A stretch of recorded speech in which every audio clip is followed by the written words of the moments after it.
Pansinin niyo yung folder sa harapan ni Alcantara. Yan ang kanyang statement na binuksan niya kasi babasahin niya. Tapos, yun, binigyan siya ng script ni Boying. Kaya pala siya pinaupo dyan ni Panfilo. Kasi hindi naman siya dyan nakaupo nung pisa, di ba? Pinalipat lang siya ni Panfilo. Nakita mo yung naging facial expression nitong si Alcantara nung ibinigay ni Boying sa kanya yung papel. Kasi siguro nagulat siya. At saka at the same time, nakakakaba. Naiipit siya eh. Sasabihin ba niya yung totoo na nalalaman niya or babasahin niya yung script na ibinigay ng demonyong si Boying sa kanya? Tingnan niyo, nag-iba na yung itsura niya. Kaya pala nung umpisa ng statement niya, hindi siya nagbabasa. Natatandaan niyo ba yun? Sabi niya hindi niya nababasahin yung statement niya dahil alam naman niya. So, inihayag niya yung statement niya. Ang naging problema nito, sineban siya ni Panfilo na Alcantara, meron ka namang statement, basahin mo na. Naalala niyo yun?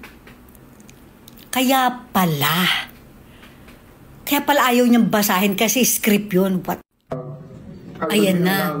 Ito na yung pinapaalam siya ni Boying sa chairman na dadalhin niya muna itong si Alcantara sa DOJ at ibabalik ng 2:00 para nga daw doon sa statement niya para maging ano na to, parang ipo-formalize. Diba pinapirma pa nga siya dyan? Ang problema, yung pinapirmahan sa kanya, hindi yung statement niya na nasa folder niya, kundi yung script na ibinigay sa kanya. Kaya pala ganyan na lang kung kabahan itong si Alcantara.